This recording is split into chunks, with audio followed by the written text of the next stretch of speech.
Oh, well, part A and part B. So I think that you are left with a complication, which is that there is time pressure in this. You've cracked the security system, you've killed the alarms, but this is minutes, not hours. So Unjung, if there was something you had in mind, the clock is ticking. Got to make him talk fast, guys. Bez. Then I will kind of scoot over nearby him, and I pull out my Hello Kitty phone and that, and I go, oh, can I show you to him? And yes, he nods, yes. Then while he's leaning in, then I will play the voice sample that we have from Markov. And I think that when you approached him, there was a bit of relief because I think he's not threatened by you. And then you flick this open, you play Markov, and he goes white. He said, "How did you get that?"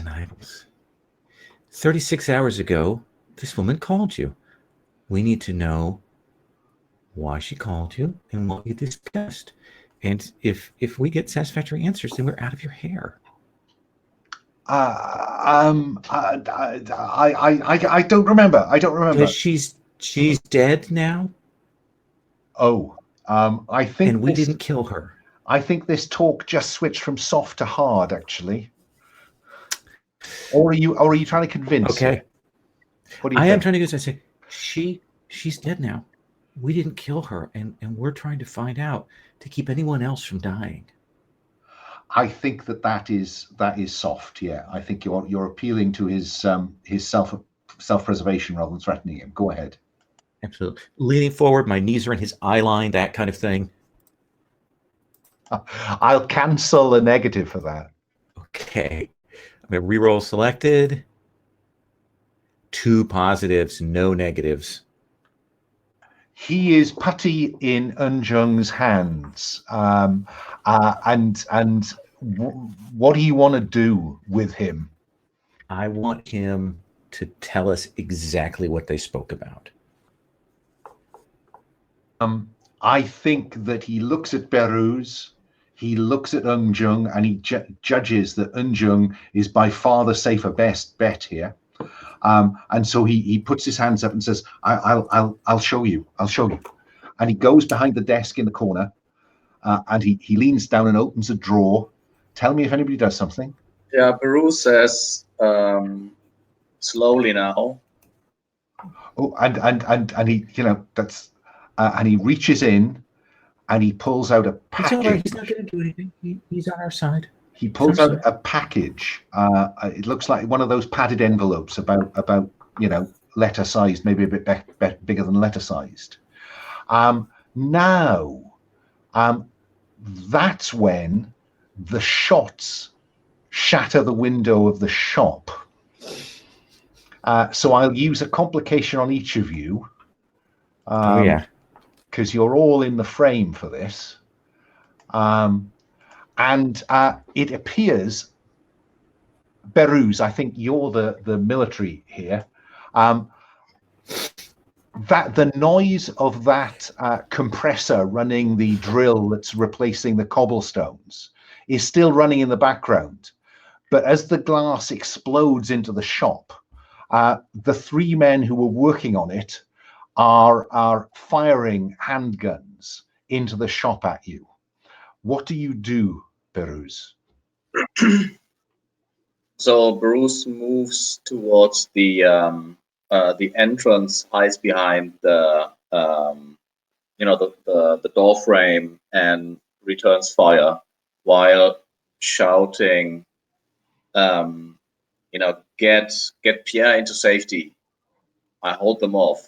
And then to Blake, Blakey, we got a problem.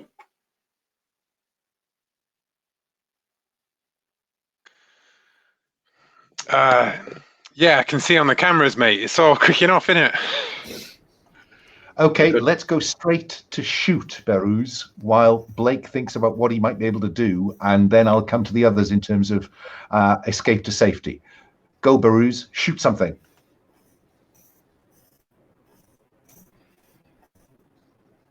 That is a plus and 2 minuses. So you succeed and you take down one of the assailants. But then in your ear, you hear Harrison saying, "Shit, there's another 3 of them." So that's what's happening to you. Unjung, Nadia, what are you doing? Nadia, go first. Yeah, I'm grabbing Pierre, sort of covering him with my body as best as I can, and trying to get him out the back if there's indeed a back door here. My action is very parallel, except that I don't care about him. I care about getting that package out of his hands. Brilliant. You can see that there is a side door that actually, given the geography, probably opens into the passageway to the apartment access next door. It looks like this is his way to get to the apartment.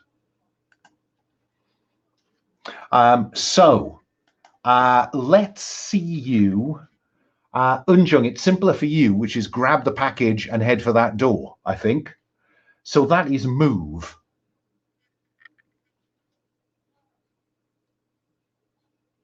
That seems fair. Oh.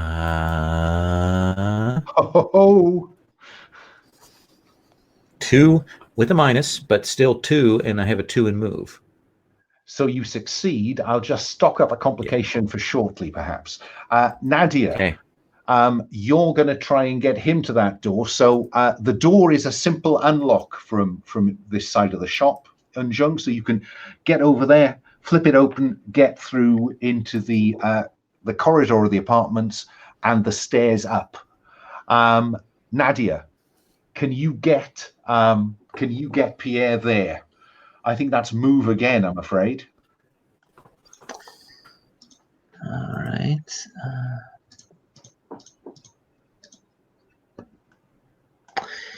Plus and a minus. And your move, sadly, is 3. So a hail of bullets pins you behind the desk where you are shielding Pierre. Beruz, what do we see you doing? Unjung is out of the shop. Nadia is pinned down. How close are the assailants? I think probably they're taking cover. There's an overhang with some bikes and some columns. There's certainly 1 or 2 in there.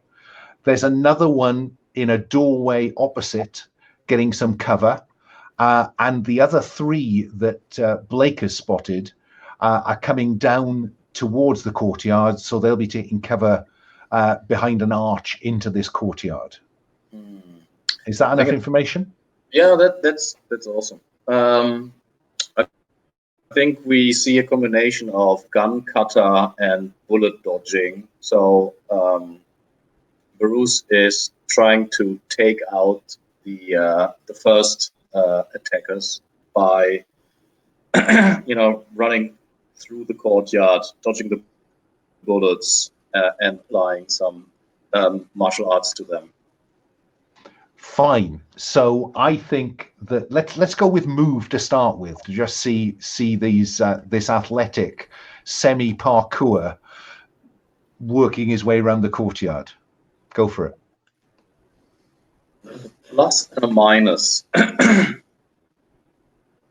Okay, so I'm going to get him. He takes down 1 by perhaps spinning. Well, you tell me. How do we see him take 1 down with his martial art? So we definitely see him sprinting in a zigzag through the courtyard, then rolling over the ground, using the momentum to jump up. And it's almost a wrestling move where he screw drives into the guy, grabs him at the neck, and then throws him over his shoulder. That's very cool. I think probably that as you do that, he just gets an elbow in your face. So I think I'll give you a point of physical or mental. Is it actual damage or is it just annoying you? I think it's a broken nose, which always looks cool afterwards. Fine. So mark a point of physical stress. Blake, there's no CCTV apart from the tiny view from that entry doorbell come lock. So you're getting a very kind of peculiar view of this. Is there anything you think you can do? Yes, I think that I can provide them with a lot of human terrain to hide in by hacking the fire alarm in the apartment building next door. That's great. Okay, let's see you hack that fire alarm. That's all negatives, but you know what? I didn't make my trademark a hack, so I can't do that. Never mind. Nice. Okay, so what I'm going to do is I'm going to add another set of complications in there for you, which is this is harder than it looked. Unjung, you've got through into the corridor to the apartment. What do you do?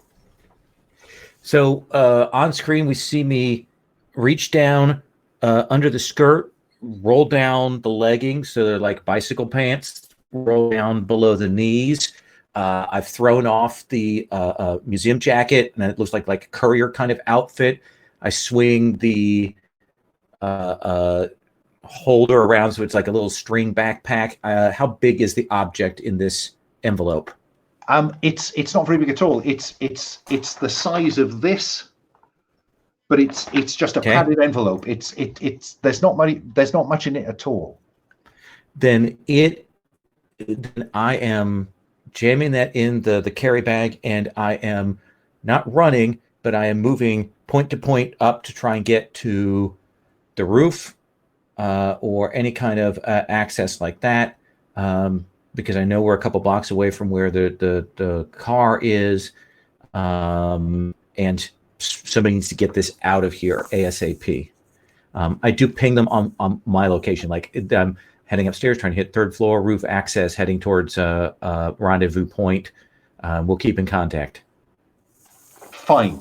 I should have said, Beruz, that your physical harm actually is, you have an extra temporary for hand to hand. So bear in mind you have 3 to play with.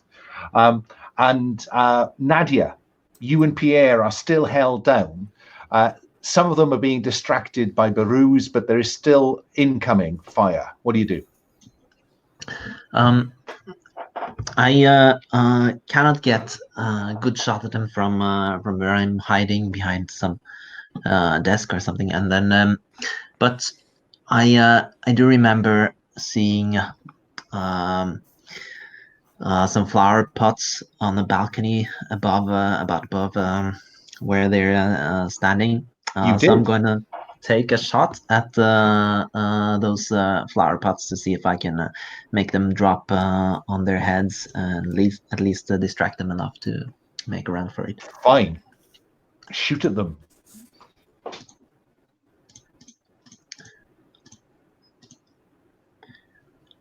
That's 2 pluses and 1 minus. Yes. That works very well. So you do. The fire becomes irregular and then stops as maybe they think of being attacked from above. The advantage is what you need to get to that door. The complication is that Pierre is shot dead on the way to the door. You're at the door. Pierre is dead in the shop. I'll come back to you in a moment. Blake, you're still trying, or are you going to come a different way? I can't think of much else I can do from here to help them out in a gunfight. Okay. You will begin to pick up police band information that there's shots fired near the cathedral, units incoming. I will feed that information back to them. Okay. Let's go back to Beruz, who's still, I think, let's say that we've taken 2 or 3 out now between flower pots and martial arts. That leaves you 2 or 3 more, Beruz. What do we see?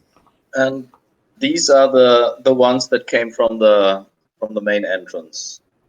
They are. Tunnel. They're all dressed as workmen, but they're clearly a lot more than that. And can I see that Nadia made it through the door? Oh yeah, I think that probably we see a shot as you're swinging round. The camera revolves around, so we see you see her. Yeah.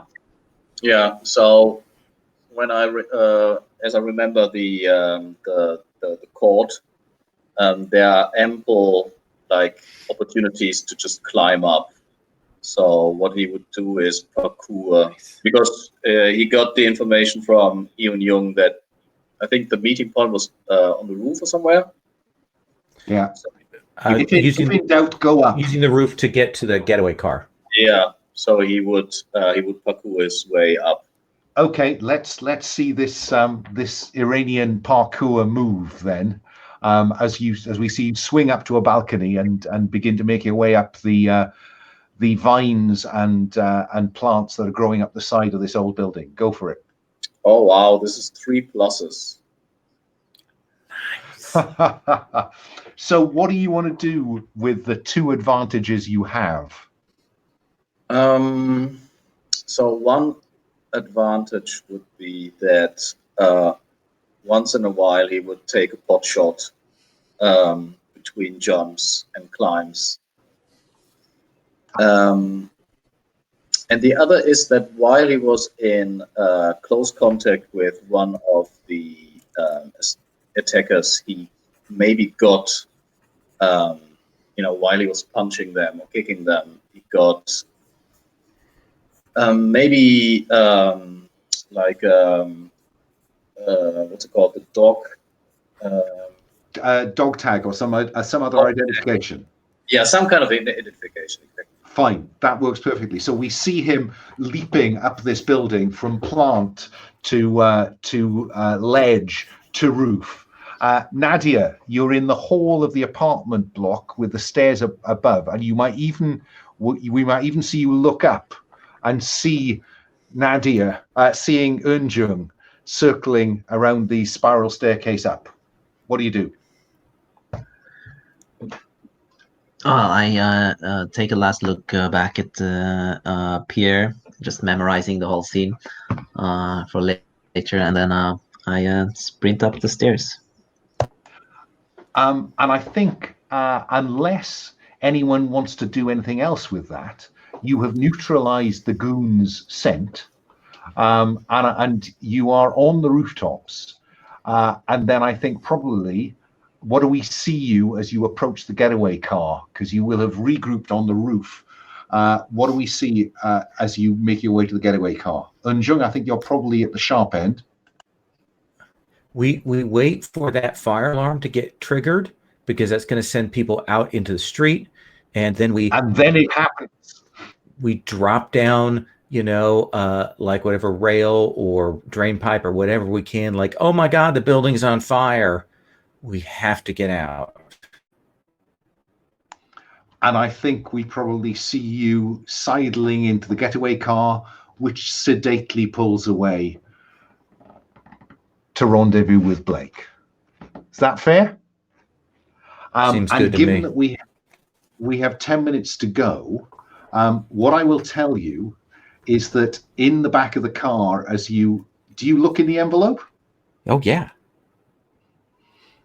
What you find is a letter in German, dated 1908, signed Abraham van Helsing, and 2 flimsies. One is a translation dated 1948, and the other is a commentary on the translation. I'm not going to go into the detail now because of where we are on the clock. But sure. I will add both the letter, the translation, and the commentary to the character keeper when we've finished. So if you want to peruse that between now and next week, you're all welcome to. But it does seem to me that is a logical point for us to tie up session 1 and see where session 2 takes us. Is that okay? Sounds good. Okay. So what I'd like to do is I'll let me just see if I can now stop a recording voluntarily. So say goodbye to the internet. Goodbye, internet.